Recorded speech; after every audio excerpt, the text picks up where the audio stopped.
దిగులే పుట్టిన సమయంలో ధైర్యం చెబుతుంటే, గొడవే పెట్టిన తరుణంలో తిడుతూనే వేడుకుంటే, కష్టం కలిగిన ప్రతి పనిలో సాయం చేస్తుంటే, విజయం పొందిన వేళలలో వెనుదట్టి మెచ్చుకుంటే,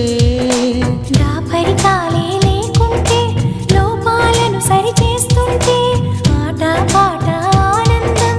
అన్నీ చెరి సగమవుతుంటే ప్రేమంటారా కాదంటారా?